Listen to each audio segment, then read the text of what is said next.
Bom, obrigado pelo convite aí, o pessoal do CRBio 1, né? Vou ficar aqui, ó. Vou ficar parado. Oi? Por conta do vídeo, tá certo.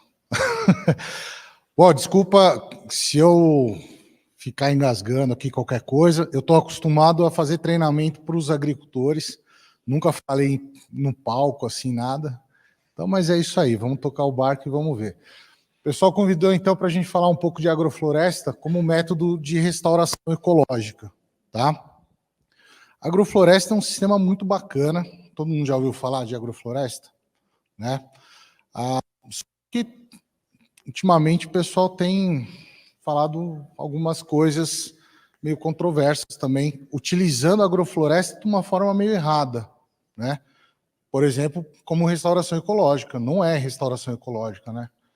Agrofloresta não é floresta. Quando a gente faz um trabalho de restauração ecológica, a gente quer fazer a restauração ecológica. Se eu quisesse fazer uma agrofloresta, um sistema de produção, eu poderia trabalhar com agrofloresta, que é um sistema resiliente, né? Mas sempre a gente tem que ter isso em mente. A agrofloresta não é uma floresta, tá? Qual que é a diferença? Que a agrofloresta, a gente tem perdas mínimas aqui, tá? Dentro do sistema. A gente tem muito pouca saída de nutriente ali, né? Por lixiviação, o que for ali. Enquanto a agrofloresta, e essa ilustração aqui é meramente ilustrativa mesmo, porque você nunca vai conseguir fazer milho debaixo de uma árvore, tá? E é uma coisa que a gente vai conversar aqui um pouco também disso daí, né? A gente fala que tem pequenas perdas aqui, mas tem muitas perdas, porque se é um sistema de produção, eu estou tirando do meu sistema o que eu quero vender. Um cacho de banana, a maçã, abacate, o que for, né? Ou seja, eu tenho que repor todos esses nutrientes. Então, a gente falar de autonomia de sistema é complicado, se a gente estiver falando que não vai colocar insumo nenhum, tá? O que é a agrofloresta em si? Ela é baseada no conceito de dinâmica florestal. E aqui é de novo, ele é baseado, não é para a gente copiar, né, a dinâmica florestal. Porque quando a gente copia, a gente cai nisso daqui. A função ecológica versus função agrícola, tá? O que é uma função ecológica? Aquela planta está me produzindo uma quantidade X de alimento para a avifauna, né, para os animais ali consumirem. Não é para mim fazer uma exploração agrícola, tá? Não é para mim fazer uma função agrícola. Dá um exemplo aqui, por exemplo, de café. Se a gente começa a se basear na questão de estratificação, que a gente fala muito em agrofloresta, esse café ele está em extrato baixo, ou seja, ele está num subbosque, tá? A origem dele é subbosque de mata. E ele produz muito pouco café, geralmente 2 kg de café seco. Se um produtor de café produzir 2 kg de café, ele quebra. Então a gente não quer isso daí, a gente não quer a função ecológica. Nesse caso, se eu tiver o intuito de produzir, eu quero tirar 5 quilos de café por planta. E o que eu faço daqui? Eu tenho que conhecer a ecofisiologia de cada planta que eu vou trabalhar. O café, por exemplo, a gente pega em setembro, que é a florada, eu preciso de luminosidade, que é a luz que vai induzir a floração desse café. Posso trabalhar com poda? Posso, vou trabalhar com poda. Então, eu planto debaixo da árvore, mas eu faço poda nessa época da floração, para induzir floração e eu ter uma função agrícola. Ou senão a gente está trabalhando com função ecológica só, tá? E a agrofloresta, como eu falei, não é uma floresta. Dentro da floresta, eu quero a função ecológica, certo? E aqui é uma questão interessante. Uma agrofloresta, por que nunca vai ser floresta? Porque a floresta, a gente tem indicadores ecológicos. Basicamente, 3 indicadores. Quando a gente trabalha com restauração ecológica, e eu sou instrutor, vocês conhecem o Senar? Eu sou instrutor do Senar, e a gente tem um curso muito bacana, que a gente produz muda, instala o viveiro do pessoal e faz o plantio nas áreas de APP dos agricultores, né? E a gente sempre trabalha com essa questão. O que é uma floresta? A gente tem um índice de cobertura vegetal. Uma agrofloresta não vai ter 80% de cobertura vegetal, 100% de cobertura vegetal. Por quê? Eu preciso fazer poda para induzir a luz a entrar ali, para eu conseguir uma produção agrícola, certo? Eu preciso ter uma densidade de indivíduos nativos regenerantes. Numa agrofloresta, eu nunca vou ter indivíduos regenerantes. Porque tudo que eu estou plantando no meu sistema, por exemplo, na entrelinha, eu tenho que roçar. Eu vou roçar para produzir biomassa para jogar para minhas plantas, para ir alimentando elas. Então, se eu estou roçando na entrelinha, eu nunca vou ter regenerante lá naquela área, certo? E o número de espécies nativas regenerantes também. Então, eu também não vou ter isso daí. Eu estou roçando. Começou a nascer uma aroeira ali no meio da mombaça, vou lá e corto ela. Tá? Só que ela é um sistema legal, é um sistema resiliente, tá? Mas não pode ser considerado um sistema de restauração ecológica. Só que a gente pode, sim, utilizar ela para viabilizar a restauração, a recuperação das APPs. Tá para sair o PRA aí, né? O pessoal vai empurrando, todo ano vai empurrando. A única certeza que a gente tem no final do ano é que vai para o ano seguinte o PRA. É só isso. E é caro, hoje em dia, para você implantar, fazer uma restauração ecológica, é caro. É muda, é preparo de solo, né? Você compra adubação, precisa fazer calagem. Coisa mais normal hoje em dia é o pessoal só plantar e não fazer um preparo de solo. Tudo começa lá na análise de solo. Preciso saber se vou fazer uma calagem, se vai precisar fazer gessagem. Né? O que é a gessagem? Para neutralizar alumínio. Se eu plantar uma muda e aquele solo tiver com alumínio em profundidade, eu tenho floresta de 5 anos desse tamanho. Então eu tenho que corrigir esse solo antes. E tudo isso é caro, né? Olha lá, mais ou menos 1.666 mudas por hectare, tá? Um valor aí mais ou menos de R$2 a muda. Talvez tenha viveiros mais baratos, talvez mais caros também, né? Mais ou menos aqui, tá? Isso depende da análise de solo, mas a gente vai usar mais ou menos 900 quilos de adubo. NPK.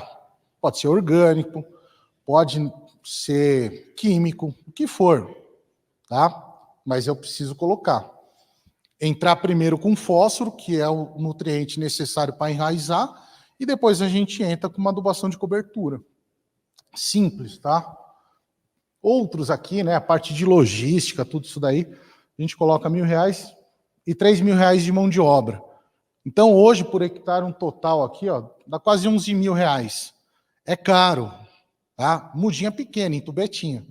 Se a gente for pensar, tecnicamente, é o ideal. Só que o pessoal de prefeitura, tudo, você CETESB mesmo, estão pedindo muda de 1,5 metro, que inviabiliza mais ainda, porque daí a gente sai desses 11 mil aqui e já joga lá para 40 mil. Qual o agricultor que vai ter 40 mil para plantar as árvores? Né? E essas mudas grandes também, elas não têm nem a mínima condição de sobreviver sozinha, vai precisar de mais água, né? A taxa de evapotranspiração é maior, porque tem mais folha. Enfim, várias questões aí. Então, isso daqui é tudo em tubetinho, né? Tubete pequeno aqui.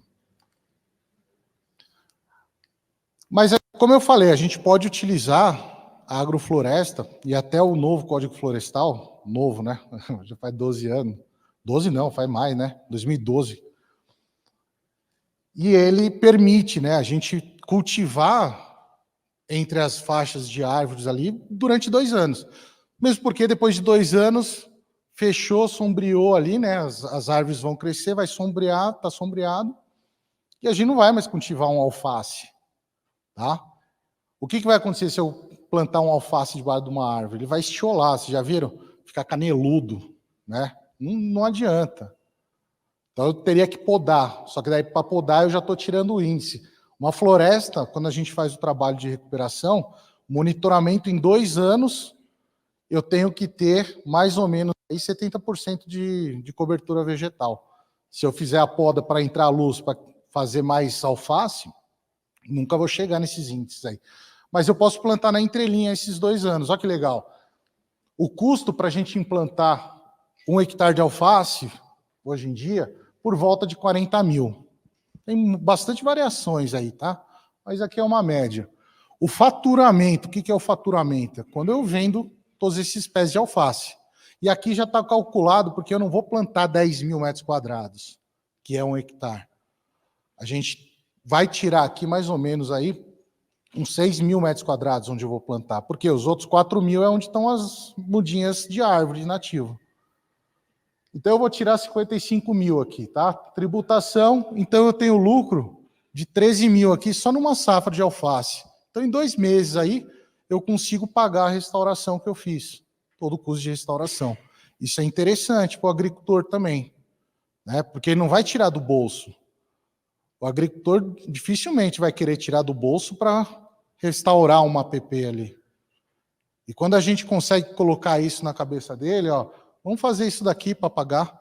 Ah, mas às vezes está longe, às vezes não dá para fazer alface, porque alface precisa de irrigação, né? Para formar um pé de alface, eu vou gastar mais ou menos aí uns 20 litros de água. Então, eu vou contar com a chuva? Não dá. Tá?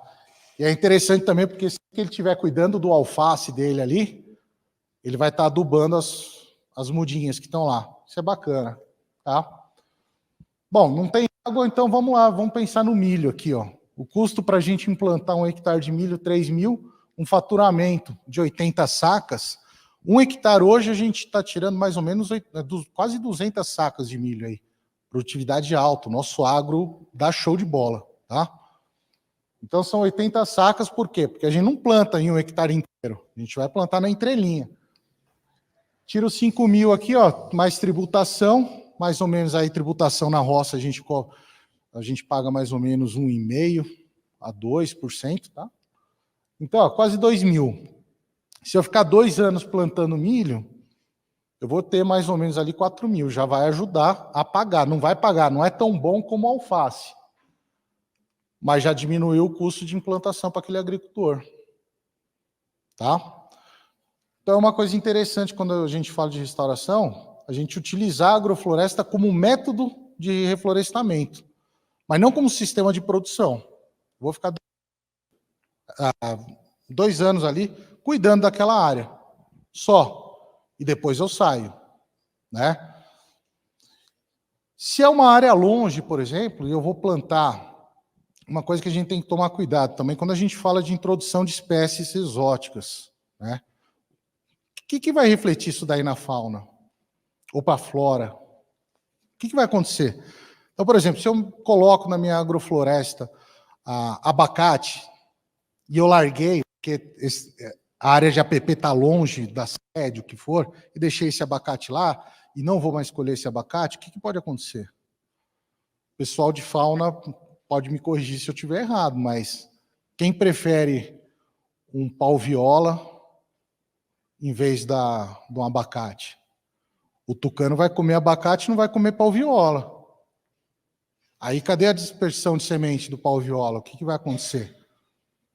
Em quanto tempo vai ter declínio dessa espécie na região?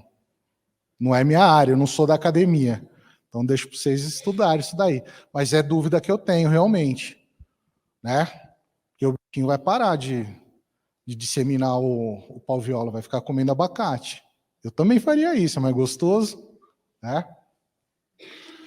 Bom, de modo geral é isso daí, é só para a gente prestar atenção, porque eu já ouvi bastante gente falando que quer transformar até a unidade de conservação em agrofloresta. E é meio absurdo a gente pensar que a agrofloresta é uma restauração ecológica, né? A agrofloresta é um sistema de produção e tem que ser tratado como, tá bom? Bom, eu acabei que comecei aqui, nem me apresentei, né? Meu nome é Maneco Zago, vocês podem me chamar de Maneco Zago, aqui chamam de José Manuel, que é meu nome, mas é Maneco Zago. Aqui está meu Instagram, eu tenho um canal no YouTube chamado Campo Produção, a gente tem um podcast chamado Rural Campocast, que a gente trabalha com agricultura regenerativa. Então, essa quinta mesmo, amanhã, vai lá a Cláudia Arieira e o Fernando Godinho, que são uns tops de nematologia, e a gente trabalha muito com biológico na agricultura. Então, ouve lá, participa com a gente, o chat está sempre aberto. E é isso aí. Meu e-mail, e obrigado aí.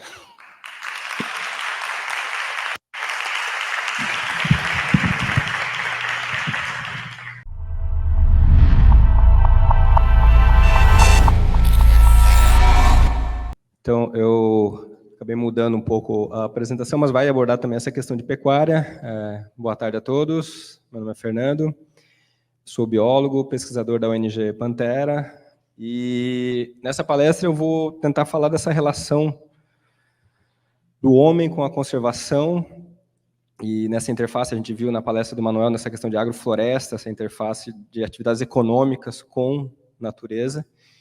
E a onça pintada, ela, desde dos primórdios, né, da ocupação, ela sempre teve uma relação conflituosa, né, com as atividades econômicas, principalmente por estar atacando rebanhos bovinos e causando prejuízos. E, mais recentemente, a gente tem um outro panorama, que é onde a onça pintada passou a ser um ativo econômico e também representar ganhos.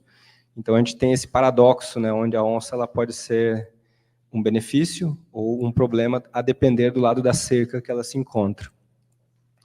E a área de atuação da Pantera, principalmente, é no Pantanal. O Pantanal é uma das maiores áreas úmidas do mundo, está localizado bem na porção central da América do Sul, boa parte no Brasil, e dentro do Brasil, acho que 60% está no estado do Mato Grosso do Sul.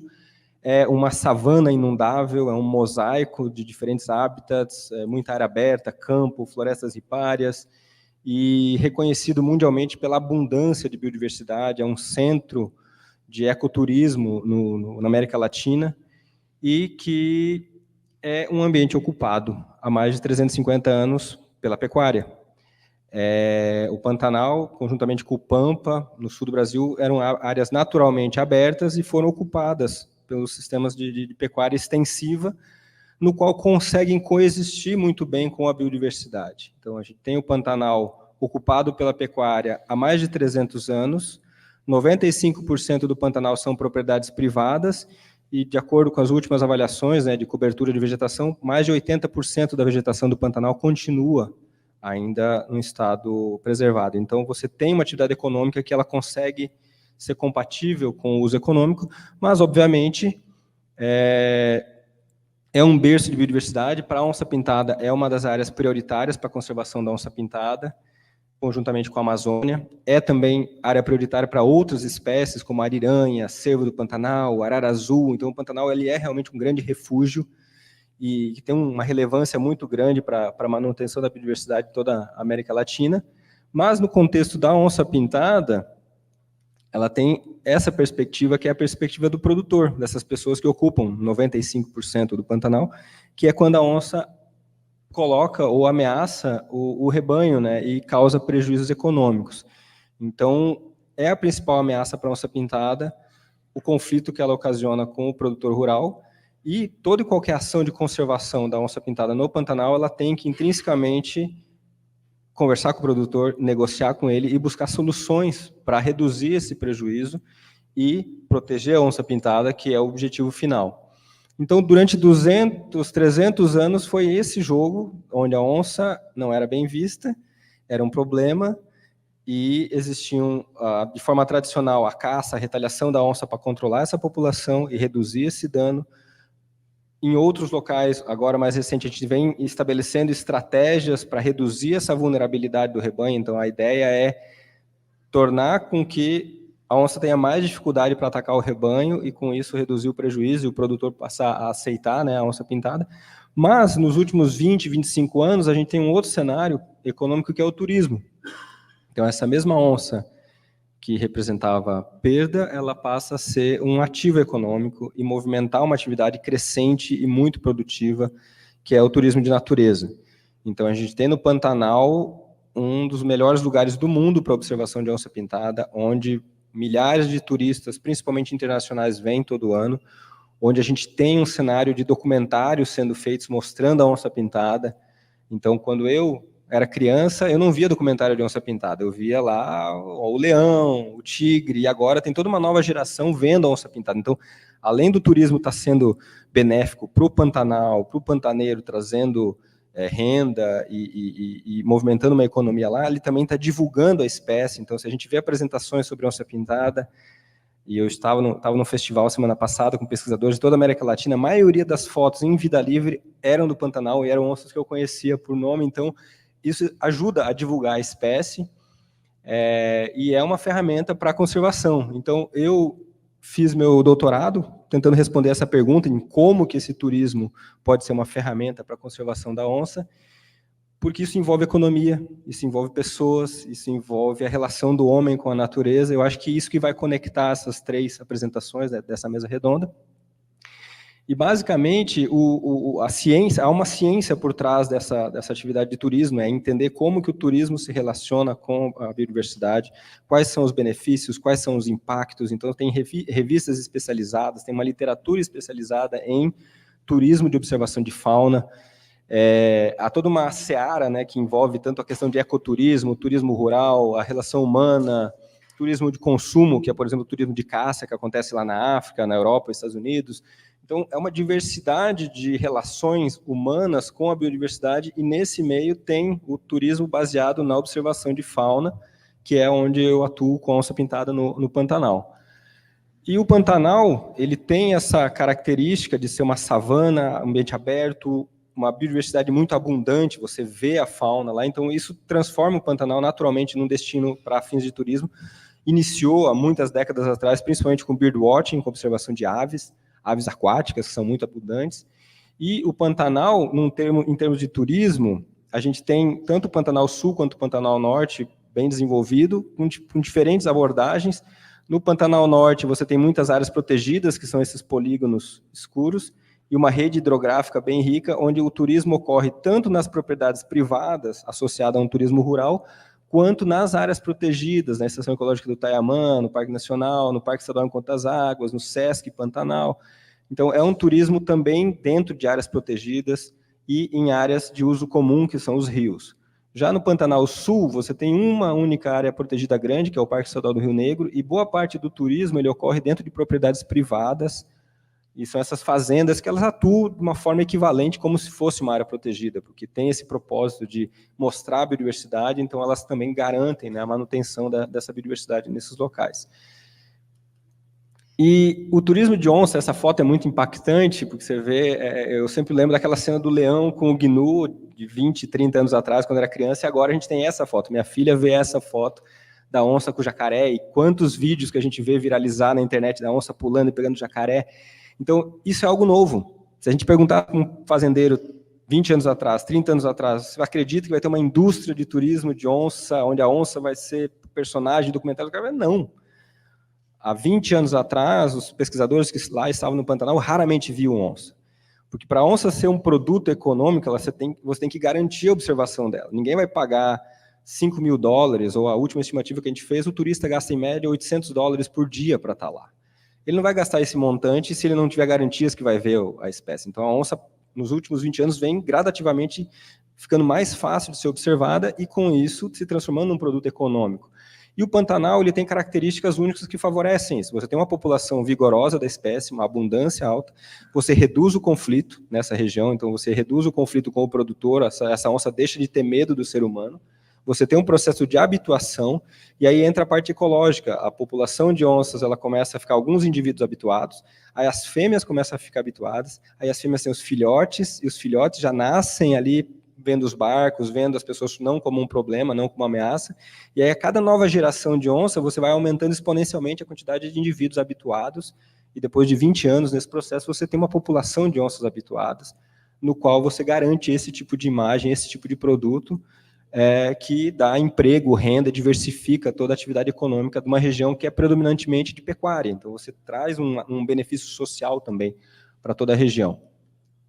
E aí tem todo um aspecto de ordenar esse turismo, de você ter uma resolução de consemas, tanto do estado do Mato Grosso do Sul, Mato Grosso, para dar um norte, orientar como proceder com essa atividade econômica, como mediar essa relação humana com a fauna. Dentro do meu doutorado, um dos artigos foi avaliar os avanços e barreiras dessa atividade econômica. Depois, esse artigo ele é de acesso livre, então dá para ter bastante informação nele, de como que está essa perspectiva legal, né, da atividade econômica do turismo de onça. E também tem a questão da valoração, porque é uma atividade econômica. Então, um dos capítulos foi dar valor a essa atividade econômica e mostrar o quanto que a onça representava de benefícios. Então, nesse artigo, o que eu encontrei foi quanto que a onça gera de receita através do turismo, isso foi em 2015, e quanto essa mesma população de onça representa, na mesma escala espacial, de prejuízo para a pecuária. Então, eu coloquei na mesma balança o ganho e o prejuízo das onças naquela região.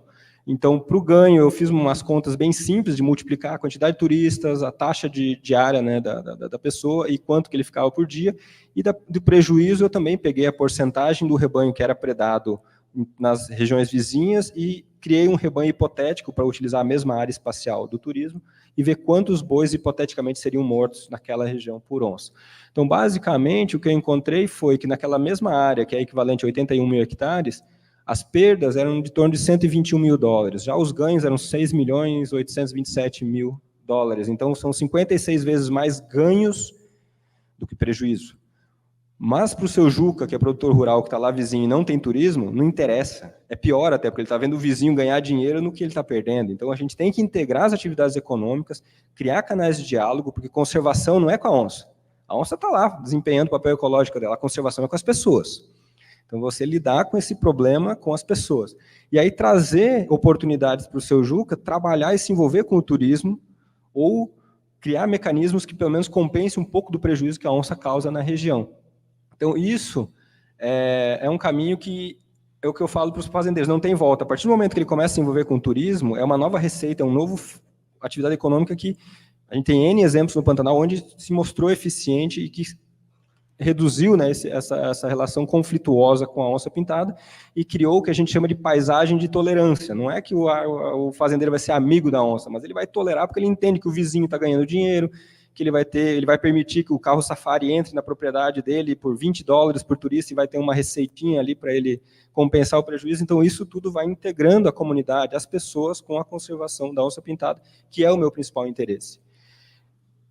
E numa escala de todo o Pantanal, pensando no Pantanal todo como bioma, a gente tem um bioma que ele alaga não de maneira uniforme, então tem áreas que vão alagar mais, outras menos, e você tem a distribuição da onça também de uma forma que não é uniforme. Então, a gente fez um modelo de adequabilidade de hábitat, ver onde que é adequado para a onça, e cruzou esse modelo com onde tem mais densidade de turismo e onde tem maior densidade de pecuária. O que a gente encontrou foi um resultado bem interessante, que o melhor lugar, ou a área de maior densidade para a onça pintada, é a menos correlacionada com a adequabilidade de hábitat para a onça, e a área com maior densidade de pousadas de turismo é a área também com uma alta correlação positiva com áreas para onça. Então, basicamente aonde está bom para onça é onde tem bastante turismo, que é uma atividade onde a onça é bem vista, e onde tem uma densidade alta de gado, você não tem tanto hábitat adequado para onça, que são mais campos, mais alto, mais seco. Então, você tem uma convergência econômica em favor da conservação da onça pintada. Óbvio que isso não é um mundo perfeito, porque a gente tem também mudanças climáticas, o fogo entrando no Pantanal e alterando esse hábitat. Então, a gente tem diversas ameaças que comprometem essa sinergia positiva que a gente tem no Pantanal para a conservação da espécie. E o turismo, por você habituar a população de onças, você passar a observar essa espécie, que era historicamente muito rara, muito difícil de se ver, você abre um novo mundo de oportunidades para entender a ciência por trás da onça. E isso abre uma oportunidade para conhecimentos científicos de conservação, de ecologia comportamental. Então, são inúmeros artigos que a gente vem publicando, mostrando observações em loco. Você vê a onça tendo um comportamento e aí você começa a organizar essa observação de maneira sistemática para produzir ciência. Então, o turismo que na África está há 100 anos lá monitorando leões, leopardos e fazendo ciência, observando em loco, agora que a gente está começando com a onça pintada nessa oportunidade. E a Pantera, a ONG que eu trabalho, é uma organização internacional, trabalho com conservação de felinos no mundo inteiro. Aqui no Brasil a gente tem uma propriedade, que é a Fazenda Jofre Velho. Aqui está a sede da fazenda, fica às margens do rio Cuiabá. Então aqui na frente a gente tem a Fazenda de Pecuária, que a gente é parceiro. Aqui está o Parque Estadual Encontro das Águas, e aqui está uma área que vai ser a RPPN da área da Pantera. Então é um grande laboratório, onde a gente está nessa interface de fazer pesquisa, de lidar com a rotina de fazenda, de ter gado, de ter toda essa vivência de Pantanal e buscar soluções para a conservação da onça pintada e também de outras espécies. A gente tem outros projetos fazendo pesquisa lá na região, tem o projeto com a ariranha, a gente sempre está recebendo estudantes, outros pesquisadores, e qualquer ação de conservação, ela envolve pessoas. Então, esses são os 4 alunos que eu estou orientando esse ano. A Hebe, ela está fazendo mestrado na UFMS e ela Trabalha com ciência cidadã e avaliando aspectos demográficos da população de onça, baseado nessas observações de turistas. O Siavash é um estudante iraniano, mas está fazendo doutorado na Universidade de Lisboa, trabalha com ecologia política. O Andres é doutorando na Universidade do México, mas é colombiano. Ele está bem naquela perspectiva de turismo, atividade econômica, um doutorado em turismo, valoração. Ele vai refazer aquele trabalho que eu publiquei em 2017 com uma outra abordagem. E a Alice é da University College of London, trabalha com governança e questão de conservação. Então, todas envolvem, todos os 4, eles trabalham com onça, trabalham com turismo, mas trabalham com pessoas. Trabalham com essa relação e buscando saídas e caminhos para a conservação do Pantanal e da onça-pintada. E aqui está o meu e-mail, contato. Qualquer dúvida, fico à disposição.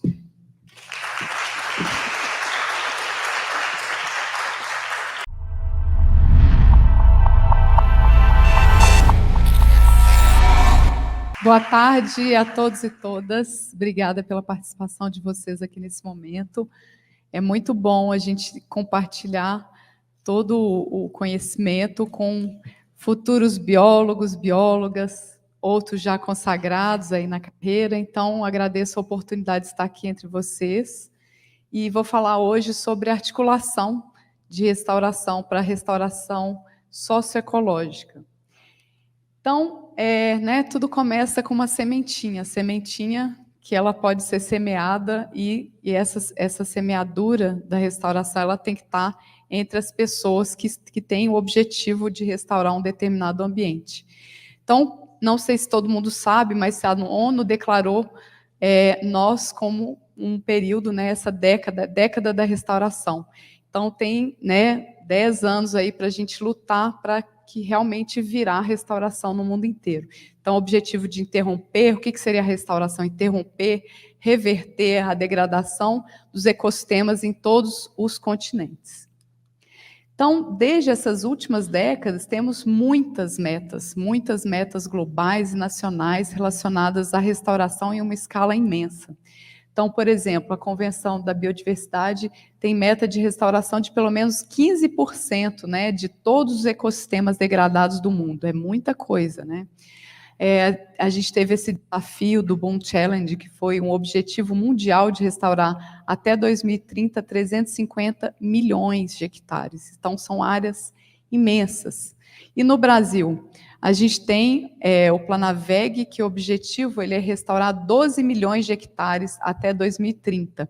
Não sei se vocês conhecem, mas a gente tem o Observatório da Restauração, que mostra qual que é a questão das áreas que foram restauradas por restauração passiva, ativa, Então, a gente pode acompanhar esses números ao longo desses últimos anos para ver quão longe ou quão perto estamos dessas metas. E também foi declarado esse ano na Conferência da Água da ONU, metas de restaurar 300 mil quilômetros de rios, 350 milhões de hectares em áreas úmidas, Então, o Fernando acabou de falar aí do Pantanal, então as áreas úmidas também são foco de restauração. Então, essa área toda seria maior do que a Índia, para dimensionar o tamanho disso. E as metas, então, são imensas, Para que essas metas ocorram de fato, a gente precisa de muita articulação, porque a chave da restauração é a articulação entre os diferentes setores, porque eles vão ter cada uma visão relacionada em relação à restauração, e suas diferentes agendas de interesse também. Então, uma série de complicações podem dificultar esse diálogo entre os diferentes atores, porque vai abranger questões econômicas, os custos da restauração, já bem colocados, sociais, os custos políticos, educacionais e técnicos. Às vezes você tem informação, mas a informação não chega onde deve ser restaurada. Então, para que tudo isso ocorra, também é importante que existam as políticas, as leis que regulamentem, que incentivem, que fortaleçam a restauração, a execução, a manutenção, que é chave na restauração, porque não adianta você, a ideia errônea de que restauração é plantar árvore. Plantar árvore é uma das ferramentas de restaurar, e para que ela aconteça, tem que ter a manutenção, tem que ter o monitoramento, Então, essas etapas são essenciais para a restauração dar certo. E aí, aqui é um estudo que fizemos sobre todas as políticas globais de restauração e mostrando que houve um aumento no número de leis, né, que foram promulgadas no mundo a partir de alguns acordos internacionais, como, por exemplo, a Rio 92. Então, o que acontece? Esses acordos internacionais, eles também são pressões para mudar o mercado, para incentivar, então, aqui, ó, as metas de Aichi 15, né, que, por exemplo, elas incentivam a restauração. Então, como que essas políticas também influenciam o aumento das legislações e das políticas nos países? E aí também revisamos sobre a questão de quanto dessas políticas elas englobam questões de monitoramento, então muito pouco, 22%, que abrangem também o incentivo aos sistemas agroflorestais. Por quê? Porque se a gente muda os sistemas produtivos para sistemas mais sustentáveis, a gente aumenta a resiliência da paisagem. E também o uso das espécies nativas, né? Porque é muito importante a gente ter um incentivo das espécies nativas, porque muitas restaurações, às vezes, são feitas com plantas exóticas, né? Então, não são restaurações ecológicas. E quais são os atores chaves da restauração para que ela ocorra de fato? Então, são pessoas ou instituições que têm um interesse direto no processo de restauração, eles vão ser aqueles que iniciam o processo da restauração. Então, preocupações, cada um dos membros, né, da sociedade, por exemplo, a sociedade já vai ter preocupação com a sua renda, com a qualidade de vida, então o que isso vai afetar na minha vida? Os cientistas estão preocupados com a credibilidade, em ter recursos para sustentar a sua pesquisa, os técnicos, em ser o mais precisos possíveis nas soluções, de proporcionar ferramentas para o manejo. Já os políticos, eles estão interessados em agradar os seus eleitores, né, aqueles que financiaram suas campanhas, e muitas vezes, às vezes, na criação de empregos. Então, como que a gente vai conciliar esses diferentes interesses em prol da restauração? Então, a sociedade, ela espera respostas da ciência, então cada um vai ter uma visão também em relação um ao outro. A sociedade quer que os cientistas resolvam, né, que definam técnicas que não infringem os seus direitos e políticos para defender os seus interesses. Já os cientistas vão esperar que a sociedade utilize os resultados obtidos. Para que eu vou fazer ciência se ninguém vai usar isso, né? Então, a gente quer isso. Que os técnicos informem se os dados estão tendo uso prático, aquilo ali é prático ou não, e as preocupações em contribuir com os dados para os tomadores de decisões. Todo mundo quer que seus dados sejam utilizados nas políticas públicas. E os técnicos querem que a sociedade colabore com suas indicações técnicas, que os cientistas resolvam os seus problemas de difícil resolução, então, eles procuram a ciência, e que os políticos tomem decisões políticas que não possam afetar o seu trabalho. E, por outro lado, os políticos, agradar a parte da sociedade que os elegeu, que os cientistas tenham respostas rápidas, que às vezes é um dos grandes desafios, porque a ciência muitas vezes não acompanha essa velocidade, para o problema que a sociedade está preocupada, né? E que os técnicos desempenhem seu papel de acordo com as políticas públicas em vigor. Então, cada um tem sua visão e seu papel, né? E aí, como que a gente faz para juntar tudo isso? Esse aqui é um relatório que publicamos do BBPS sobre as políticas públicas de restauração, mostrando, discutimos muito da importância também das sociedades, dos conselhos, por exemplo, estamos aqui no Conselho Regional, qual que é a importância dessas sociedades, dos especialistas, das publicações científicas? Elas podem influenciar e muito as políticas públicas. Então, vou dar aqui colocando o exemplo, né, sobre a RECRE, a CERIACRE, as sociedades de restauração vigentes, né? Aqui em São Paulo, a gente tem esses exemplos maravilhosos aqui, que é um intercâmbio muito consagrado entre as resoluções ambientais de políticas públicas que houveram consultas aos cientistas para estabelecer qual que é o número esperado mínimo de espécies para uma área ser considerada restaurada. Então, isso tudo é muito importante, esse intercâmbio, né, entre a ciência e a política. E também, coloquei aqui esse exemplo do Pantanal, ao último projeto de lei que estava tramitando, colocamos várias sugestões de incorporar no caput do artigo restauração, foi incorporado no último PL, no PL que está no momento tramitando também incluíram. Então, assim, esse intercâmbio precisa colocar restauração. Não, a gente fala só de conservação, mas a gente precisa também pensar na restauração. Então, várias dessas sugestões entraram dentro desses artigos, dos incisos desses projetos de leis. Então, isso é muito importante, porque mostra que tem que haver um diálogo entre a ciência e a política também. Perguntas. E o que cada um pode fazer? E até onde cada um pode ir? Porque também tudo tem um limite, né, de atuações entre esses diferentes setores. E o que cada um quer do outro. Então, integrar as diversas motivações sociais e ecológicas para alcançar a restauração na escala da paisagem, né? Então, uma melhor comunicação dos benefícios é essencial para a restauração da cidade, porque muitas vezes a pessoa não consegue entender para que precisa restaurar essa área, né? Então, ela vai ter a volta aos seus recursos, né? Todos os diversos recursos relacionados. Então, muitas vezes, esses benefícios sociais, eles frequentemente são mencionados, aliás, os resultados que não são sociais, eles são mencionados, né? Mas os sociais, muitas vezes, não. Então, e como que a restauração vai afetar a sociedade? Então, tem muito pouco estudo relacionado a isso, né? Então, isso é uma área do conhecimento que tem que avançar. E aí eu mostro aqui algo que eu acho interessante, porque restauração não é só plantar árvore. Restauração pode ser manejo integrado do fogo. Isso aqui é um projeto que fizemos no Pantanal, que se chama Nolé, que é fogo na língua Caduel, que é a maior terra indígena do Pantanal. E aqui, o que fizemos? Eu queria ver o efeito do fogo, do manejo do fogo, feito pelos brigadistas indígenas na paisagem, na fauna e na flora. E o que vimos? Aqui é sem manejo, então, a análise dos dados antes do manejo do fogo e depois com o manejo do fogo, depois a análise de satélite. Então, o que vocês percebam? Que a alta frequência de fogo diminuiu. Então, isso aqui é o efeito dessa integração entre o poder público e o conhecimento tradicional. E aí, é um artigo científico que entrou para a política do Plano de Ação de Manejo Integrado do Fogo. Então, isso é muito legal, a gente poder produzir informações para embasar políticas e para poder afirmar, olha como os brigadistas são importantes, eles têm que ser contratados o ano inteiro, não só por 6 meses, porque olha só que legal isso aqui. Isso é um baita de um exemplo, você vai deixar de emitir carbono, né? Então, tem um valor imenso isso.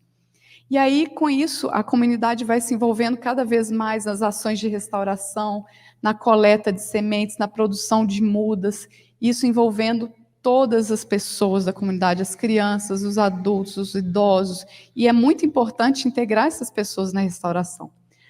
Então, aqui um exemplo de uma planta rara que a gente está tentando restaurar lá nos Caduel, que é o pau-santo, que ele é usado para fazer essa parte da cerâmica preta Caduel, né, a resina dessa planta. Então, a gente está tentando recuperar uma espécie ameaçada.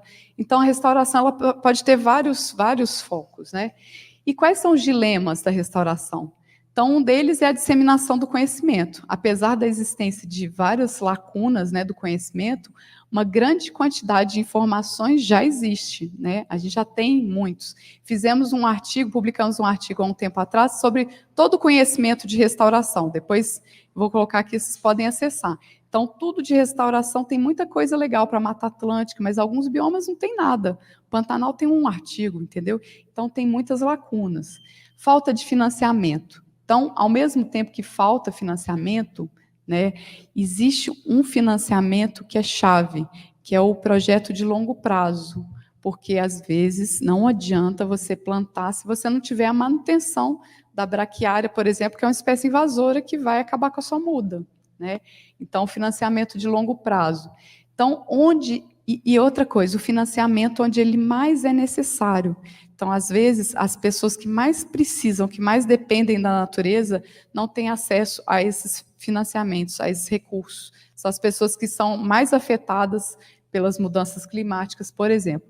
E os dilemas relacionados à política, né? Na esfera legislativa, há decisões políticas que são tomadas ignorando questões técnicas e apoiadas em interesse econômico. Você pode dar toda a regra, ó, tem que fazer assim, assim, assim, assim, mas simplesmente as decisões são políticas, muitas vezes.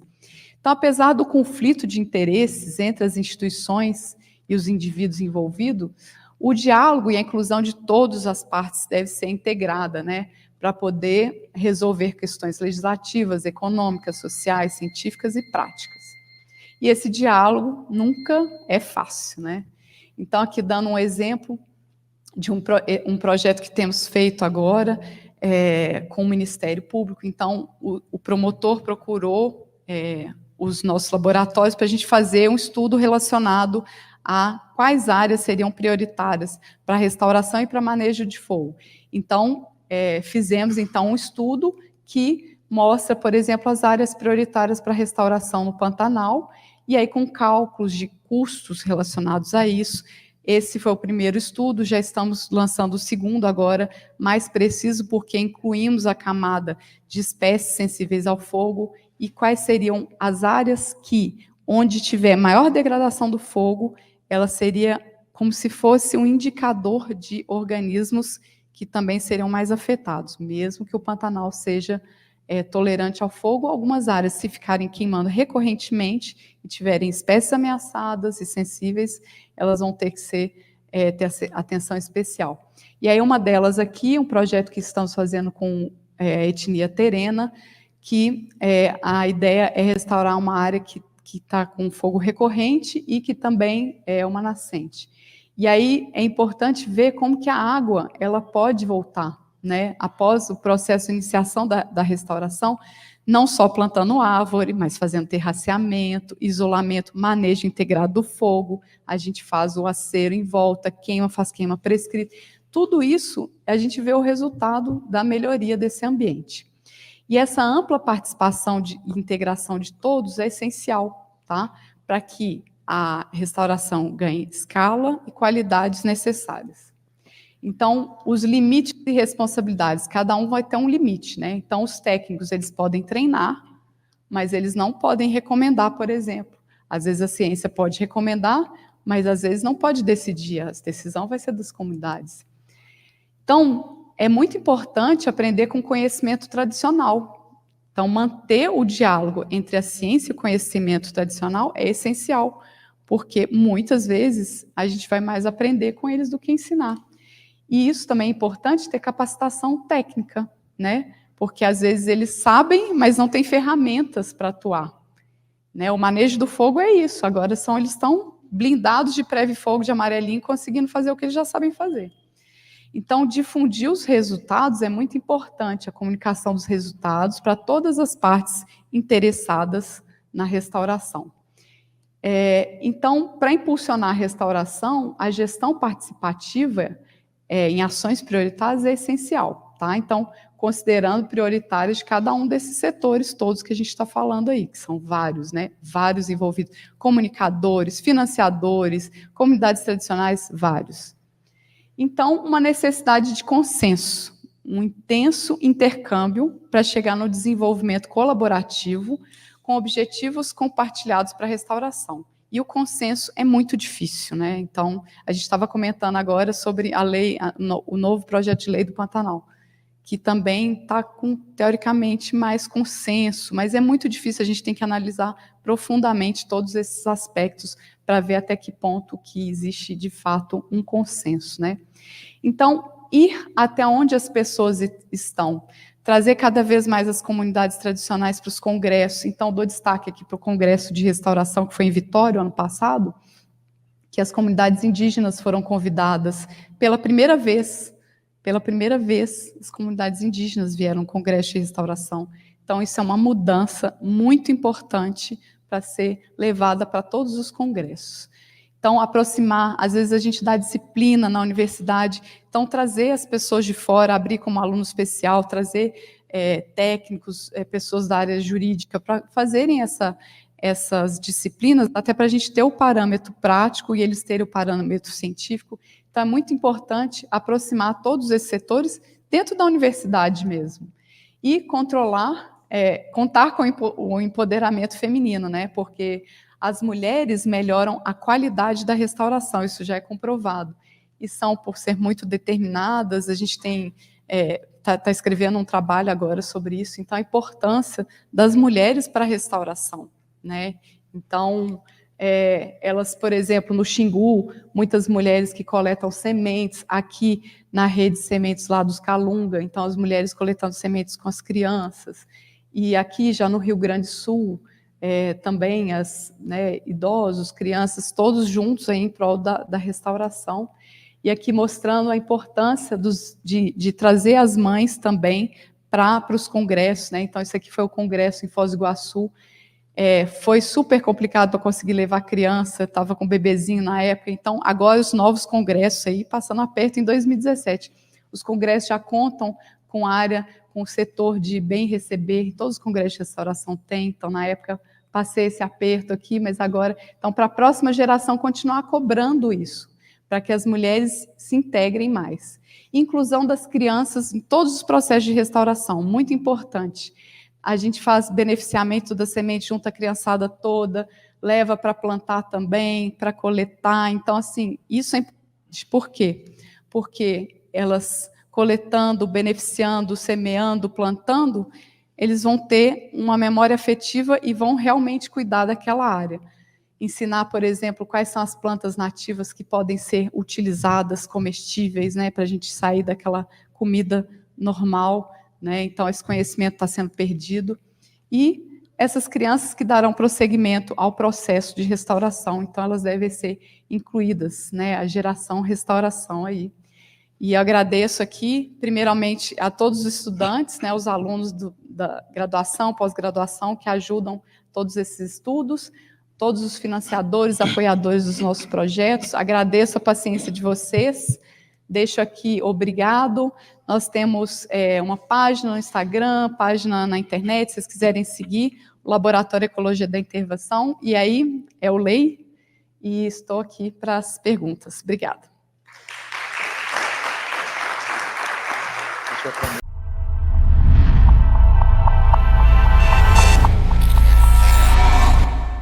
Obrigado, Fernando. Obrigado, Letícia. Obrigado, Maneco. Né? Só fazer uma quebra de protocolo, né? Então, Fernando Tortato, biólogo, doutor em Ecologia da Conservação da Biodiversidade pela Federal do Mato Grosso, trabalha no terceiro setor há mais de 15 anos em projetos de conservação da onça pintada e atualmente é coordenador dos projetos da ONG Pantera, né? A Letícia Couto, obrigado pela sua fala, Letícia, muito bacana mesmo, né? Letícia é mestre em Ecologia pela Federal de Minas, é doutora em Biologia Vegetal pela Unicamp, atualmente é professora da Federal do Mato Grosso do Sul e coordenadora do Laboratório de Ecologia e Intervenção, Lei. A Letícia, é uma honra tê-la conosco, né? Ela é ganhadora do Prêmio Mulheres da Ciência da L'Oréal, da ONU e da Academia Brasileira de Ciências. Parabéns. Né? E o nosso querido Manuel Zago, Manecão. Manecão é biólogo, agrônomo, instrutor do Senar, produtor rural e idealizador do projeto, do podcast Rural CampoCast. Bom, agradecer a fala de vocês, assim, imensa, uma oportunidade única para os biólogos perceberem, né, diferentes formações com diferentes atuações. Né? Em resumo, vocês falaram basicamente de sociedade, natureza, ciência e política. Nós estamos na década da restauração, estamos na década dos oceanos também, né, Turra? E essa mesa, ela traz um conceito de restauração, de conservação, que é muito importante a gente falar isso hoje, né? Eu sou biólogo, sou doutor em ecologia, trabalho com conservação a minha vida desde minha formação, trabalho com restauração florestal, sou agrofloresteiro e faço SAF e trabalho com comunidade indígena, né? E essa questão ambiente, sociedade e natureza, ciência e política é o que vai salvar esse planeta quando a gente fala de 350 milhões de hectares para ser recuperados no mundo. Né?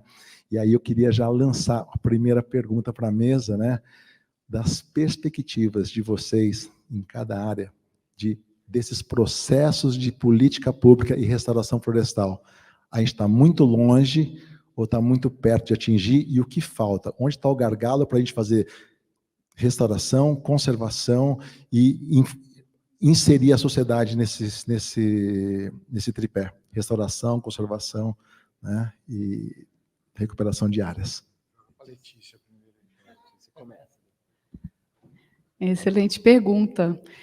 Primeiro, não trocar a restauração pela conservação, vice-versa, né? Então, conservar os ambientes que ainda estão intactos, usar os que já estão degradados, melhorar as condições, né, das áreas que já estão degradadas e utilizadas, e restaurar o que legalmente a gente tem que restaurar. Se fizer isso, está tudo certo.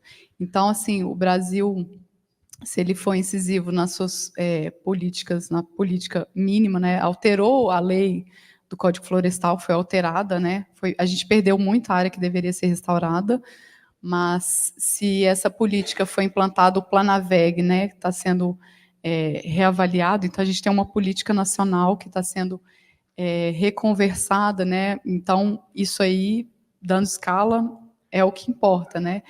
Mas, ao mesmo tempo, para ter escala, a gente precisa envolver mais as pessoas, né? Então, assim, por exemplo, para você ter escala, você tem que atingir os grandes proprietários. É tudo questão fundiária no país também. Então, assim, não dá para a gente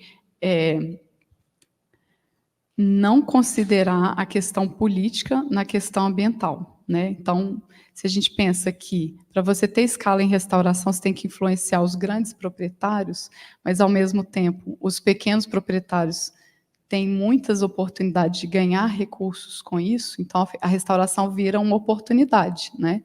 Então, comunidades indígenas que estão lá, próximas a coletar sementes, eles podem ser o elo para restaurar as áreas de quem tem o déficit, né, e formar toda uma cadeia da restauração. Então, a gente tem uma oportunidade imensa no Brasil que está sendo cada vez mais alavancada. A área de restauração está, assim, a todo vapor no Brasil, apesar de que, às vezes, tem uns descompassos entre oferta e demanda, mas eu tenho uma visão muito otimista em relação à restauração no Brasil, sim, que o Brasil é pioneiro no mundo em relação à restauração.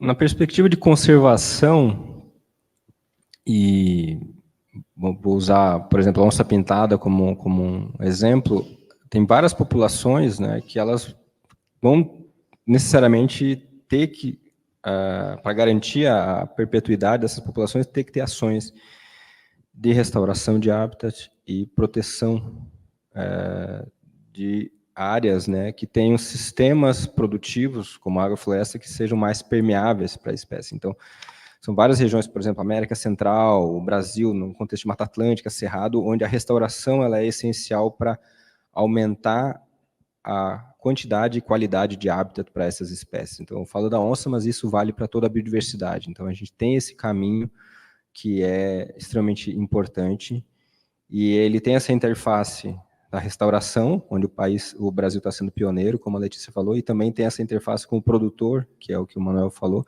de estar integrado nessas ações. Principalmente quando a gente fala de uma onça pintada, né? Porque aí como é que você fala para o produtor que vai ter uma onça pintada no quintal dele, né? É diferente um pouco. Então, é todo um trabalho que vai estar conectando as três falas e que tem a pessoa que está lá no campo, a questão fundiária, que a Letícia muito bem falou, que também para a gente conta muito, né, na questão da como lidar com o produtor na questão do conflito com a onça, muda muito da questão do tamanho da propriedade, mas eu acho que a restauração ela é chave, não existe mais nesse mundo que a gente está no antropoceno, né, numa nova era geológica, onde praticamente todo o planeta está sendo, de alguma maneira, influenciado por ações humanas, então a restauração é um caminho para tornar esse ambiente mais propício para a manutenção da biodiversidade, e é papel do biólogo estar nessa linha de frente. Putz, é pergunta polêmica quando a gente fala do agro, né? Porque muita gente fala mal do agro, mas eu sou um eterno defensor do agro. Se a gente pegar algumas pesquisas do ano passado, a gente vai ver que o produtor brasileiro é o que mais usa biológico no mundo. Controle biológico, bioinsumos. A gente tem um crescimento absurdo no mercado de biológico. A produtividade do agricultor brasileiro é assim, absurdamente bom. né? A gente tem a Embrapa aí, que dá todo o apoio para o produtor. O uso de cobertura vegetal, a gente vai falar de plantio direto. O Brasil é o que tem mais hectares aqui de plantio direto, né? Então, eu até queria deixar um recado para a gente parar de ter essa visão aí que o agro é destruidor. A gente tem alguns casos que são gritantes, e daí não pode pegar isso daí como uma regra, né? O agricultor brasileiro faz a lição de casa muito bem, na produção dele e na conservação, na restauração também. Porque é importante a restauração, a gente começar a ver o agroecossistema como um agroecossistema mesmo, e o agricultor consegue ver isso. Ele sabe que é importante deixar a mata em pé, não só para a conservação da onça-pitada, mas porque tem muito inimigo natural que vai fazer controle da praga da lavoura dele. E eles conseguem ver isso daí, né? Então, eu vejo com sucesso. Talvez não está do jeito que a gente quer, crescendo tão rápido essa visão, mas o negócio está acontecendo, né? A gente está dando um show nisso daí de produtividade. Bom, as falas convergem, né? E eu sempre tenho dito que quem degrada é o ser humano, quem conserva é o ser humano. O homem é o degradador e, ao mesmo tempo, ele é o conservador, né? E nessa fala dos agro é o seguinte, né? A gente tem o agro bom, mas a gente tem muito agro-ogro ainda, né? Que é o agro predatório, é o agro que põe fogo, né? Mas, assim, nessa questão da restauração, da conservação, do turismo, né? É o ser humano que está envolvido. E aí fica a dica para os biólogos, para os futuros biólogos, né? Que no campo do agro tem muito trabalho. Nós vimos a palestra da doutora Carla de manhã, ela falou muito da oportunidade para biólogo, né? E agora a gente tem tempo para 2 perguntas da plateia. Só queria fazer uma colocação, Manuel. A gente poderia dizer que no agro, de um modo geral, a gente tem um agro profissional que trabalha pelo bem do agro e um outro agro não tão assim profissional que não vê tão bem a coisa? É assim, se a gente colocar na balança o quanto de gente ruim a gente tem e o tanto de gente boa, a gente boa está muito mais alto. Só que os poucos fazem muito mais barulho, né? Então, quando acontece do cara... Posso falar palavrão aqui? Não, então não vou falar palavra. O cara fazer uma burrada de colocar, passar um agroquímico de avião e matar 600 caixas de abelha, esse daí aparece na mídia. Mas não aparece o vizinho dele que está lá com um sistema de LPF, que está fazendo um plantio direto, que está fazendo tudo bonitinho, né? Um manejo integrado de pragas, né? Eu costumo falar que, assim, nos últimos 10 anos, a biologia e a agronomia fizeram as pazes, né? E estão namorando agora. Daqui uns anos eles casam. E está acontecendo. Tem bastante pesquisa bacana sobre isso daí, na questão de microbiologia agrícola, enfim, muita coisa legal, né? Pergunta? Olá, me chamo Ana Carolina, sou da Unemate, lá de Cáceres, trabalho na Estação Ecológica de Itaiamã, inclusive. Não acredito que minha pergunta tenha muito a ver com a questão da restauração, mas essa questão do etnoconhecimento, né, do conhecimento tradicional. Como trazer... o senhor falou da notoriedade, né, da onça pintada no turismo, mas e no etnoconhecimento? É abordado essa questão? Porque são pessoas com histórias, assim, que lá no laboratório a gente estuda essa parte também, até com ave, fauna mesmo, né? Então, essa questão, né, desse conhecimento tradicional nessa questão da onça. É uma relação milenar, né? A onça pintada, ela é uma espécie que foi endeusada, se for ver do México, a Argentina, você tem todas essas mitologias associadas à onça pintada, então é um componente que a gente considera muito, e especificamente do turismo, boa parte das pessoas que estão envolvidas no turismo de onça são pantaneiros, são ribeirinhos, são pessoas que estão lá e que estão oferecendo esse conhecimento, essa visão da onça, da perspectiva deles. Então, é uma relação muito interessante, né, da onça. Ao mesmo tempo que tem o conflito, da onça ir lá e comer a galinha, comer o cachorro, e ter essa relação de ter raiva, causou prejuízo, mas também tem aquela questão da admiração e da entidade. Então, é algo que é muito interessante, e a gente ainda, eu penso, no eixo do turismo, ainda não está sendo tão explorado, mas está aumentando essa demanda, está aumentando esse interesse do turismo, também envolver a cultura. A gente tem terras indígenas vizinhas à área onde tem o turismo, a gente já está começando a dialogar com as terras indígenas, que é a Baía dos Guatós, o On Safari, acho que está também abordando o pessoal lá do Pirigara também, conversando. Então, a gente está começando a ver, porque é algo muito intenso, né? No Pantanal, na Amazônia, lá na América Central, assim, você vai naquelas ruínas, lá tem símbolos de onça e a cultura. Então, sim, eu acho que é uma outra interface que é importantíssima. E nesse ponto do agro, só pegando o gancho, acho que é importante, eu concordo com o Manuel que a gente está num momento, eu não digo namoro, mas assim, há canais de diálogo. Eu acho que há uma pressão, tanto do biólogo já parar de ficar dando murro em ponta de faca e colocar o produtor como um problema, e está começando a buscar caminhos, e o produtor está vendo que ele tem que também se modernizar e se integrar a esse novo mundo, que é uma demanda de mercado. É uma demanda, então há caminhos, né?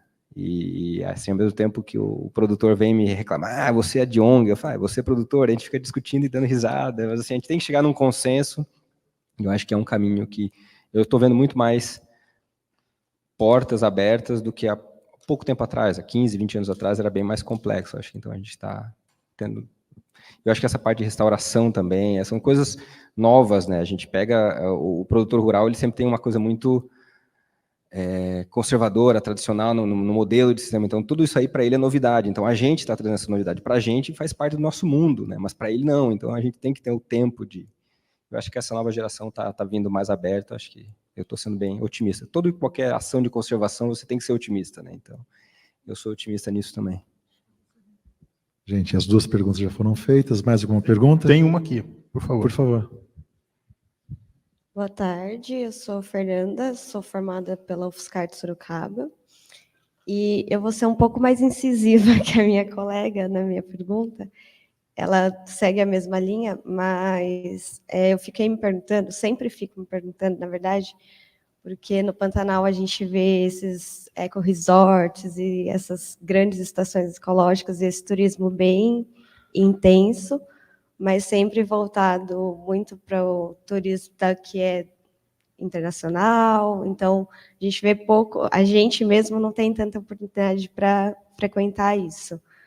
E se essa comunidade local mesmo, esses proprietários rurais que estão ali, eles estão realmente sendo beneficiados com isso. Então, se são eles realmente que estão indo ali e sendo os guias dessas experiências, e estão realmente trabalhando com isso, e eles estão sendo os beneficiados por aqueles números que você mostrou em dólares, ou não sei qual foi a moeda ali utilizada.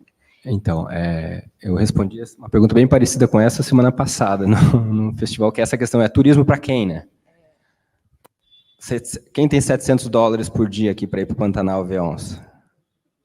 $700. É muito dinheiro. Essa é a nova avaliação desse aluno colombiano. Ele acabou de mandar ontem o cálculo dele lá.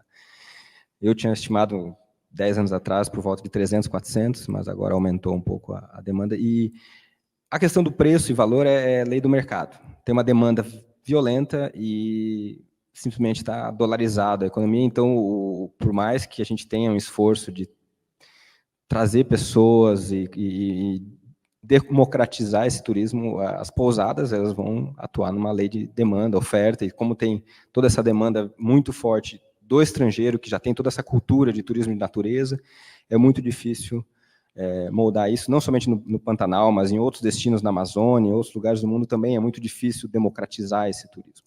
Eu sempre falo que eu prefiro 1000 vezes dar uma palestra e sensibilizar um brasileiro do que 50 suecos, né?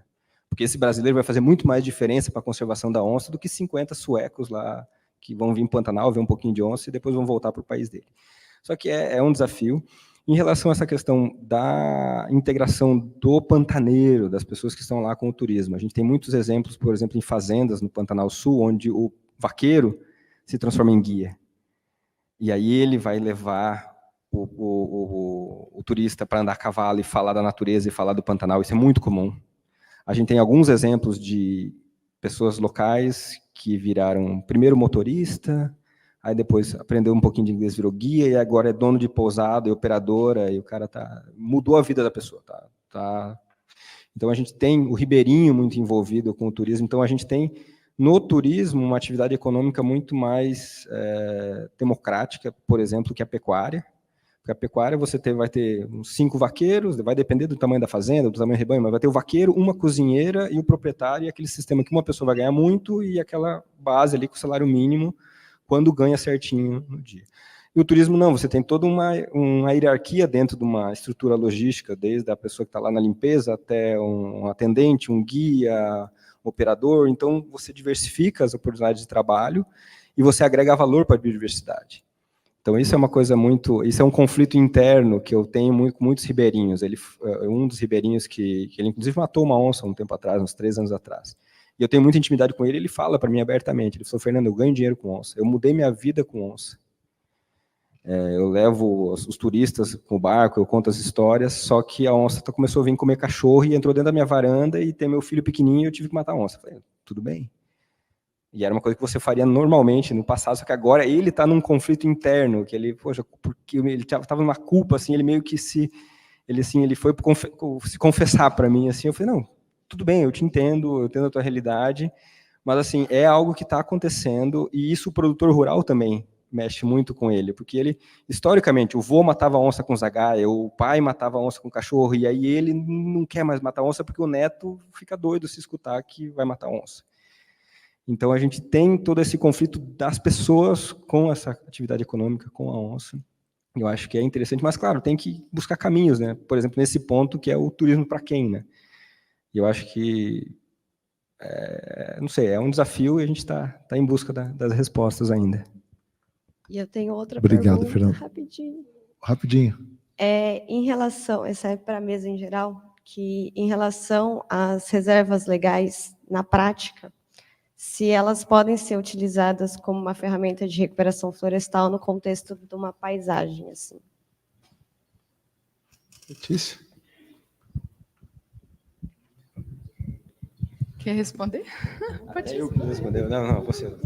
Não, então, houve uma mudança na lei, né? 50% da reserva legal pode ser utilizada com espécies exóticas. Então, desde que isso seja feito para poder conservar os outros 50%, ok, senão vai ser um problema, né? Porque se você colocar, por exemplo, espécies exóticas e invasoras, então é complicado. Mas tem sido feito alguns projetos que utilizam, inclusive, madeiras de espécies nativas, mas isso ainda, o Brasil está como pioneiro, mas isso ainda está no começo, mas está em desenvolvimento. Então, tem um grande potencial para que isso aconteça, porque a reserva legal você pode utilizar, né? Não é como a APP que você não pode retirar. Então, esse desenvolvimento da silvicultura das nativas é uma área em crescimento no Brasil. E sobre a questão do turismo, um movimento que eu estou sentindo assim nas aldeias, no Pantanal, é deles perceberem, os indígenas perceberem né, a gente sempre conversa, nossa, olha a oportunidade, tanta gente que quer conhecer a terra indígena, então de tentar mudar a cabeça para pegar as pessoas como aliadas. E aí, novas formas de receber, com um turismo de deitar na rede, dormir sobre as estrelas. Então, eles estão começando a pensar nisso, por conta até dessa questão do turismo ter aumentado muito no Pantanal nos últimos tempos, e ser uma oportunidade, porque realmente é muito caro o turismo do Pantanal, né? Só para complementar. Então, as comunidades indígenas estão se movimentando para tentar, quem sabe, mudar esse cenário, para ter um turismo mais etnoturismo, né? Que aí tem os causos pantaneiros. Tem um livro que você comentou sobre a questão da onça no Pantanal. Não sei se você conhece um livro que chama Causos Pantaneiros. É muito legal. Aí tem uma sessão só sobre casos de onça. Então, tem muita coisa interessante para ser englobada. Tinha mais uma pergunta, mas... Mais uma aqui para fechar. Muito obrigado. Eu sou o Marcelo, sou estudante de biologia. Vou fazer uma perguntinha rápida por causa do tempo. Doutora Letícia, é muito legal saber que ganhou um prêmio, né, da Academia Brasileira de Ciência. Então, para mim, que sou um estudante, é uma honra estar aqui perto de tanta gente boa, e a gente sempre acha que não vai ter mais admiração, então a gente vai crescendo cada vez mais. Queria te fazer uma pergunta só. Na sua trajetória, até chegar onde você está aí agora sentada, qual foi a sua maior dificuldade? Uma dificuldade relativa. E já uma segunda pergunta, que serve para todos que estão aí: qual é a expectativa de vocês com o reforço biológico que está chegando agora? Ou seja, aqueles que vão se formar agora, que estão estudando agora, que lá no futuro, daqui a 30 anos, quando a gente entender um pouquinho, que nem vocês, a gente vai estar praticando. Então, eu queria saber qual que é a expectativa de vocês para essa nova geração que vai se formar agora, que está buscando a biologia agora. Muito obrigado. Qual é o teu nome? Marcelo. Marcelo. Eu vou aproveitar o gancho do Marcelo, vou passar a palavra para a Letícia para responder a tua pergunta, e aí, né, a segunda pergunta dele, a Letícia já emenda, já passa 1 minutinho cada um para a gente encerrar, das perspectivas do futuro do biólogo, tá bom? Essa mesa a gente ficaria a tarde toda conversando, né, que tem um monte de história, mas a Letícia responde, mais 1 minuto de incentivo para responder, e aí passa e a gente encerra, pode ser? Obrigado, Letícia. Obrigada pela pergunta. Eu acho que os maiores desafios são aqueles momentos que você quase desiste, que você pensa, nossa, o que eu estou fazendo insistindo nisso, sendo que quando envolve assim, uma divisão entre o lado pessoal e o lado profissional. Eu como mãe, por exemplo, nossa, quando o meu filho falou assim, eu não quero que você seja a professora dos seus alunos, quero que você seja a minha mãe. Então, esses momentos são os mais difíceis, eu acho. Para mim, assim, são os mais difíceis. Ao mesmo tempo, para a futura geração, pensando em todas essas dificuldades, principalmente para as mulheres, né, que às vezes lidam com o dilema entre ser mães ou serem pesquisadoras, se realmente vocês querem ser mães, persistam, se não desistam mesmo, porque é muito difícil em muitos momentos, mas se sim, persistam, e é possível conciliar, mesmo com todas as dificuldades, e para a futura geração, eu acho que um recado seria a persistência e o profissionalismo. Quando você entra na biologia, você está, né, já sendo profissional, então tentar aumentar suas redes de contato, deixar sempre as pessoas lembrarem de você como uma pessoa a ser recomendada, não aquela como não vai ser lembrada ou como aquela que vai ser não recomendada. Então, tentar ter boas relações e ser profissional e não desistir. Quando tudo parecer difícil, levantar a cabeça e persistir que no final dá tudo certo. Acho que esse é o recado. Para as futuras gerações, é otimismo de biólogos, né? Mas eu acho que tem que ser o otimismo, a persistência, eu iria falar, a Letícia já falou muito bem, o otimismo. A gente sempre tem que enxergar o copo metade cheio. A gente está, pelo menos quem trabalha com conservação, é uma ciência da crise, né? A gente sempre está resolvendo crises, provavelmente. Nunca resolve. Você resolve um problema, cria outro. E a questão do turismo. O turismo resolve porque a onça passa a ganhar dinheiro com a onça, mas daí o vizinho que não trabalha com o turismo começa a ter mais onça perto e daí começa a aumentar o problema. Então, é uma coisa que você sempre está lidando com crise. Então, você tem que ser otimista. E é um desafio que eu acho que vai ser um grande desafio para essas próximas gerações, e a gente tem que ter muita persistência, conhecimento, rede de contatos e fazer pontes com os mais diversos caminhos, né? A gente está nesse mundo da biologia, mas a gente vai ter que ter caminhos com o setor produtivo de diferentes fases, com marketing, com mídia. Aqui a gente tem um colega que trabalha com mídia, então é o caminho da gente disseminar ao máximo e sair dos nossos silos, sair da nossa zona de conforto e mostrar esse trabalho, mostrar a importância dele e ter o nosso lugar de fala, que eu sempre falo que é assim, do biólogo se impor, que a gente vai em eventos, o engenheiro tem um lugar de fala muito forte e respeitado, o advogado tem um lugar de fala muito forte e respeitado, o biólogo vai ter que ter, tem que ter. A gente é a base da sobrevivência da sociedade, a gente saber caminhos para ter um mundo mais sustentável, então acho que isso, tem que reforçar. Você tem a oportunidade de falar, vá lá e fale. Não tenha vergonha, porque eu acho que tem que ter essa força, a gente tem que ter, porque o nosso papel é de extrema relevância para toda a sociedade. Bom, vou falar do agro também, né? A área do agro, assim, ele está com as portas abertas, o setor agro, para os biólogos, né? Então, assim, para a nova geração que está se formando aí em biologia, olha para o agro. O agro tem um campo, um mercado gigantesco para se trabalhar, desde o controle biológico, o microbioma do solo, né? A gente tem a parte de entomologia agrícola também. Tem muita área para vocês que estão se formando aí, olhar com carinho e vem para o agro para ajudar a gente, né? Em vez de só ficar criticando, entra para o agro e vamos ajudar a melhorar, né? É isso aí. Obrigado a todos. E só para encerrar a mesa, eu costumo dizer que é o seguinte, cara, o biólogo, a bióloga é o que vai salvar esse planeta, tá bom? Obrigado a todos, salva de palmas, obrigado.